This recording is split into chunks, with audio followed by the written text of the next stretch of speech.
Joan is local, and she works with a friend of ours that does a great job with health insurance and Medicare insurance. And so she's kind of the expert in Nashville, and we've asked her to help. So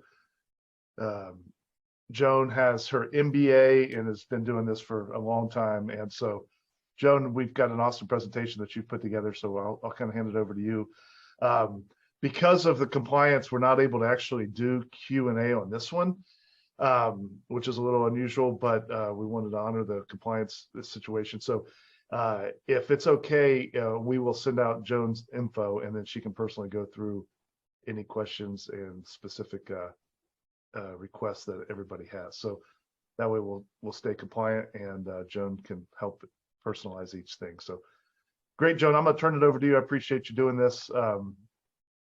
Probably about 25-minute or so presentation, just to give everybody a heads up on timing. So Joan, thank you. I'll hand it to you. All right. Great, Jeff. Thanks for introducing me. I am local here in Nashville, but I'm licensed in about 12 different states. So, I can help with questions in other states. This is considered an educational Medicare webinar. So any specific questions that you might have later on about, should I switch my drug plan or supplement, or any other specific questions, you can call or email me directly. So I'll get started and try to make Medicare fun. So here's my contact information. There's my direct line and my email address. And this is kind of standard, just, Medicare is for people over 65. Some people can get Medicare before they turn 65 with certain disabilities or end-stage renal disease. And that's what your Medicare card will look like, that red, white, and blue card. And then Medicare Part A covers if you stay overnight, inpatient hospitalization, things like, skilled nursing facilities.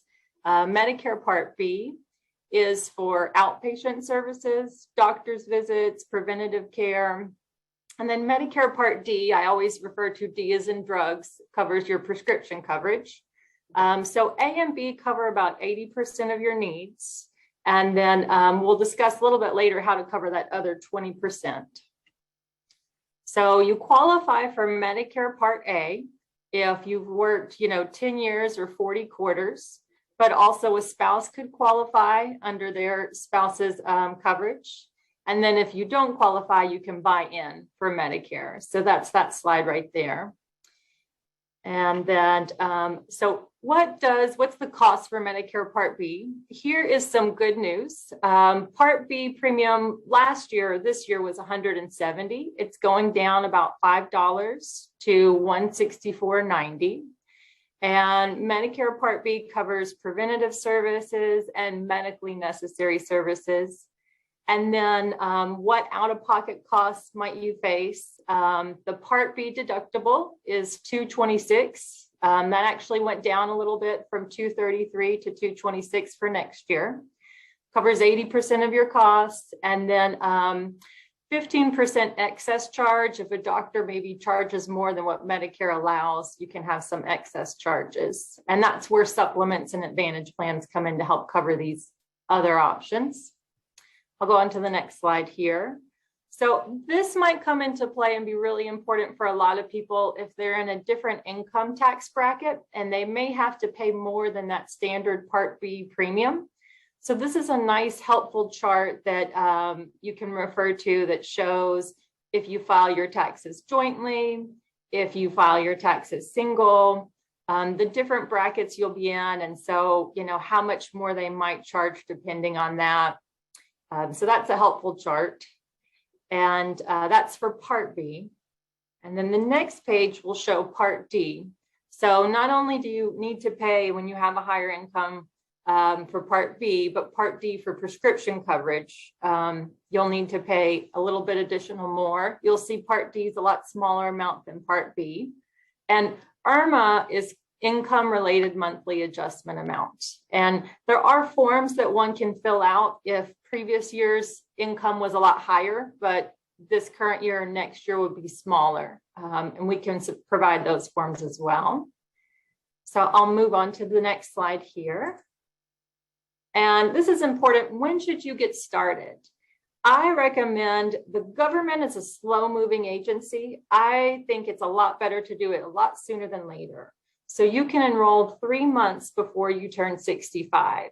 Some people do apply 2 months or 1 month before, and that's okay. But if you apply at least 3 months before, you know you'll get your ID card and your Medicare ID number for applications for like supplements or Advantage plans just in time.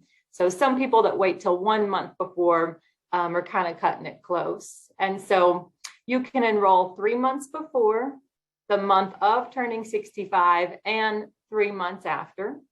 And then the annual enrollment window, that's not for someone who's just turning 65. That's someone who's already 65 that may want to make changes to their current coverage.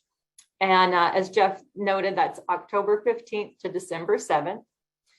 And then you can also make changes if, say, you have a qualifying event, like you move from one state to another, you retire and move to Florida or move to another state. So then I'll go on here. And then, should you roll in Part B today? A big question that a lot of people ask is, well, I'm still working. I'm not retired. I'm still working at 65, or my spouse is still working. Should we enroll in Part B? A lot of times it's good to chat with an agent to discuss how much you're currently paying for your health insurance if you keep working, and kind of look into all the details. But if you have a pretty good employer plan, you may want to stick with that. And then once your employer coverage ends, then you can roll in Part B.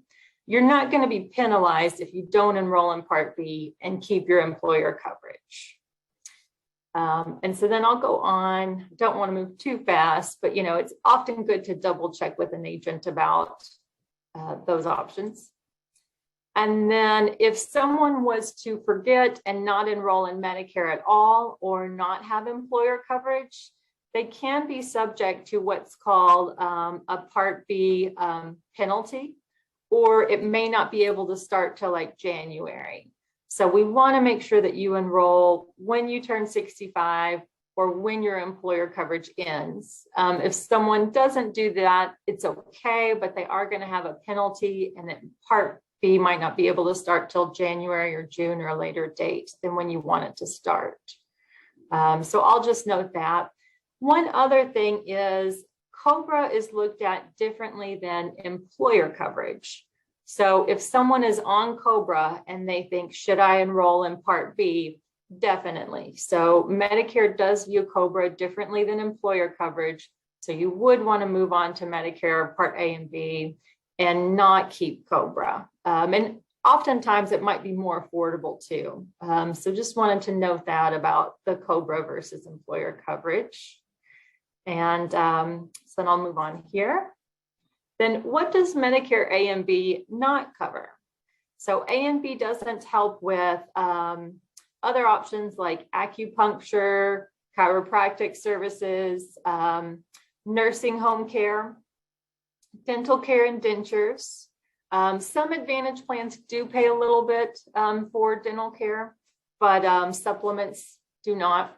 And then hearing aids, routine vision and glasses, emergency medical care outside of the United States. Some supplements will help with emergency care outside of the United States, but this is just kind of what A and B doesn't help with, and then what you'd need a supplement or Advantage plan to help cover what it does not.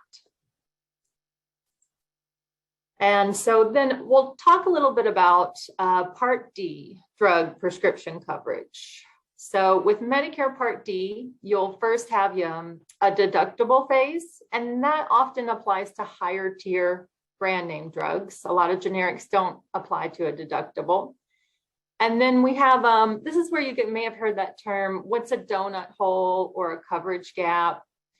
So the way that drug plans or Part D coverage is set up, you have your initial coverage where you'll pay co-pays and work out with the plan until you meet a threshold of $4,660, and that's for 2023. Then once you meet that amount, you enter into what's called the coverage gap or donut hole, where you may start paying a higher amount than you were paying before. So you'll see brand name drugs, 70% of the manufacturer's discount, generic drugs. And then once you get to what's called that threshold of $7,400, then you'll reach what's called catastrophic coverage. And there's another slide that provides a little bit more info that we'll get to. This is the next slide here. So this is pretty detailed oriented. I know drug plans can be very confusing. The number one thing I want to recommend as people look at drug plans and advantage plans is this high 505 drug deductible mostly pertains to just tier 2 and higher tier drugs or brand name drugs. Most of the very common generics for like high blood pressure, high cholesterol are not subject to these high deductibles. So generics and preferreds, that won't really come into play. And then initial coverage, so then you'll have your copay. You may hear that this term called true out-of-pocket costs. So when you look at drug plans, they look at, what is the subscriber or the beneficiary paying out of their pocket? And that's how you'll reach that catastrophic phase, or that 7,400. And so, yeah, and we can get into a little bit more detail if you give me a call. It's best to, Medicare.gov is a great resource where you can look up your prescriptions and review drug plans and advantage plans. And it makes it a little bit easier to understand with this drug coverage.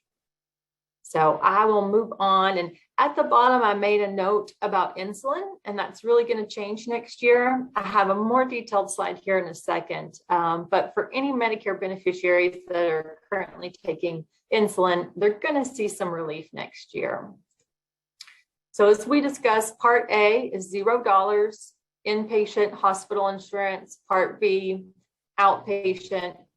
And then that premium can vary depending on income. But we want to think about, well, how do we cover the other 20% in our prescription coverage? And is an advantage plan, or is maybe a supplement in a drug plan the best route for me?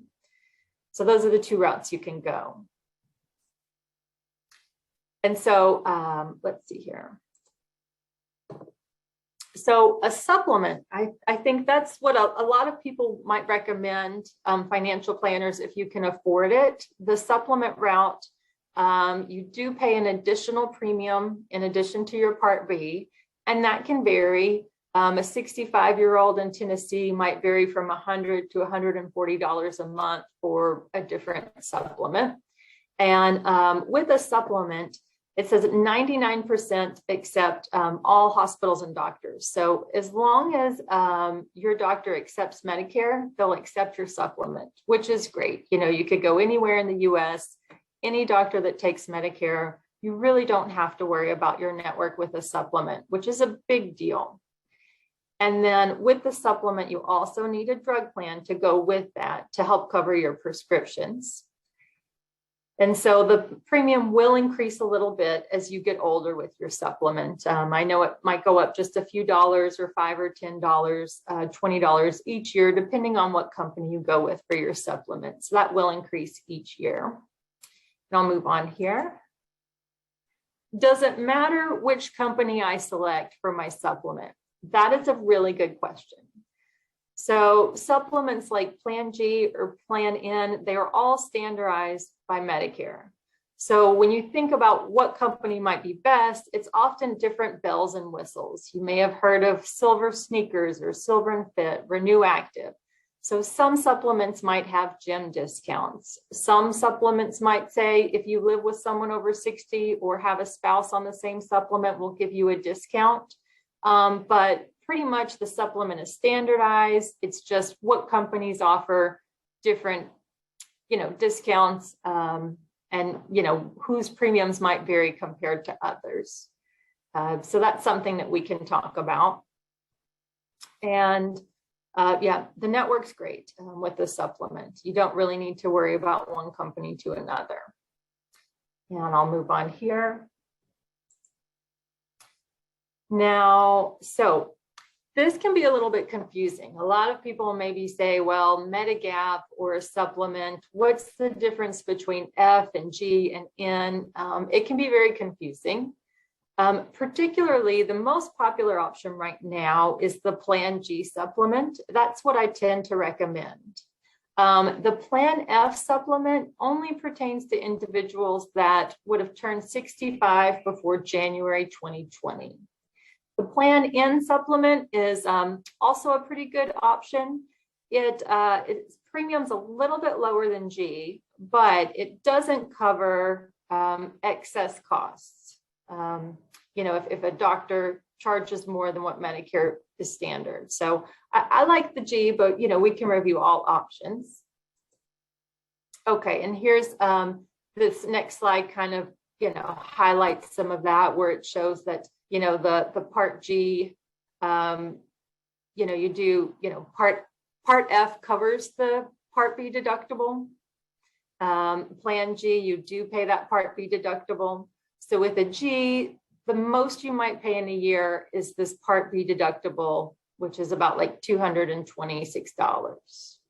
And then supplements do help, if you're traveling overseas, they do have overseas coverage. You'll see that foreign travel with the F and the G and the N down there. So, and I'll move on to the next slide here.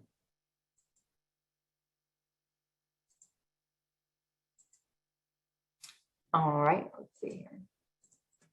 Okay, let's go back to this one. So then we talk about Advantage plans. What's the difference between an Advantage plan and a supplement? So with an Advantage plan, it can often have low monthly premiums of $0. But the drawback is with an Advantage plan, you do need to make sure your doctors and hospitals are in network. And you could have maybe an HMO network, which is a little bit smaller, and you need referrals for a specialist, or a PPO network, which is a little bit bigger. So with an Advantage plan, you do want to make sure hospitals and doctors are in network. And the out-of-pocket maximum can be quite a bit higher, up to $7,000. The out-of-pockets can vary with Advantage plans anywhere from maybe $3,000 to $7,000. I know many are in the $5,000–6,000 range. But if someone thinks I'm healthy, I'm on a budget, they might want to go with the Advantage plan route. It does help a little bit. Most of them will help with dental and vision and sometimes hearing aids. So Advantage plans can look favorable to some individuals. I still like the supplements a little bit better or over that. So let me move on to the next slide. And this kind of comes into play with your considerations. Should I go the supplement route or the Advantage plan route? You'll look at your costs, think about your out-of-pocket maximum and your monthly premiums. Think about, how important a large network is to you. Also, if you travel quite a bit, you'd really want to go the supplement route with the larger network. And then prescription coverage. What drugs might be covered better under an Advantage plan versus a separate drug plan to go with a supplement. And that's where you can call someone like myself or go to Medicare.gov to really type in all your prescriptions and view details for particular plans. Let me move on here. What is new? And this is my final slide. I hope I'm not boring you. This is kind of towards the end. So there's, a lot of things we see on the news. One thing that's really changed things is what's called the Inflation Reduction Act.